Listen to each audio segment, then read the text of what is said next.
Wait, Caleb, what are we going to be working on today out in the field? Carrying that squash that we said last week. We're going to carry a squash out of the field. And what problems do we have, and what problems are we going to have with that squash today?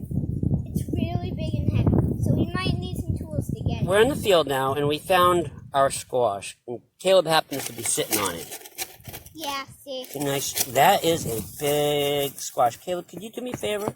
Yeah. Can you try to move it? You want to pick it up? Yeah. No. Is that really heavy? So, Caleb. Yeah? Like we were talking about, that's a very big squash. And we want to get that out of the field and into the kitchen. Do you think you can carry that squash to the kitchen? No, but I have something to go get.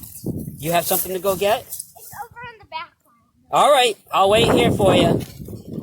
Act like it. All right, Caleb. Caleb, before you try that, tell everybody what you went and got. I went and got my wagon. Can I see the wagon? Yeah.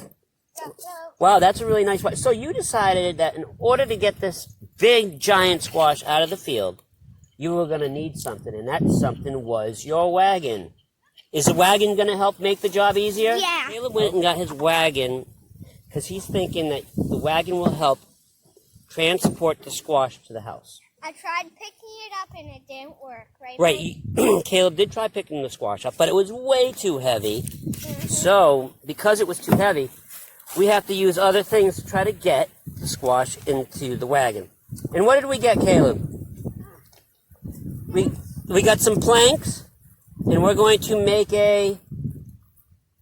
We're going to make a ramp. That's right. Okay, let's try to get that done. Okay, so Caleb took the planks, and you created a ramp.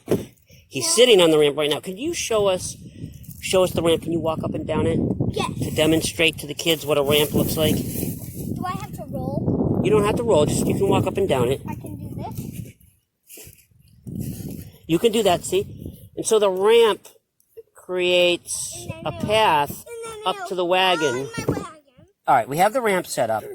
The ramp creates an incline path for Caleb to roll the squash up. This way he doesn't have to hurt his back trying to pick the real heavy squash up. He can roll it up the ramp. Just like use the rope. You want to use a rope? Why don't you give this another try to see how it... All right, Caleb. So you tried pushing the squash up the ramp, but what was the problem? That we couldn't push it up. It was... And it wouldn't fall in my wagon like we wanted. Right, so it was very difficult, right? Yeah. It was very difficult trying to push that squash up the ramp. So what do you want to try next? Pulling it up like this with a rope. You want to tie a rope around it? All right, so we have our rope, and we're going to tie one end around the squash. I'm actually going to help Caleb out with this. And then we're going to try to pull the squash up the ramp. Hopefully that will be easier for Caleb. We can get the squash into the wagon and get the squash to the house. Okay? So we got the boards together. We have a rope around the squash. Caleb's going to try to pull the squash up the boards. You want to give it a try? Yeah. All right. Give it a pull and see what happens. Ooh, look at that. Let's try again. That's not working too good. All right, let's give it another try. Caleb, the first time you tried to pull the squash up, it fell off the ramp, right? Yeah. So what did you decide to do? I decided to tug it. Well, but what did you do to the ramp? I see that the planks are separated now. This was my idea. Yeah, your idea was to separate the planks and try to pull it up again. Do you want to give it a try? All right, so this is our second attempt. Caleb separated the planks thinking that would prevent the squash from falling off. Caleb, do you want to give it a try again? All right, pull slowly, pull carefully, and see what happens.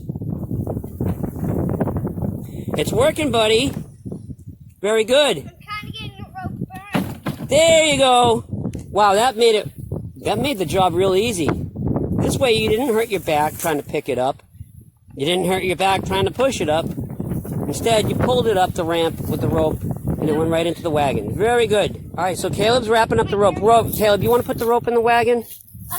All right. And then what are you going to do next? To the basement. You're going to take the squash to the house. Basement.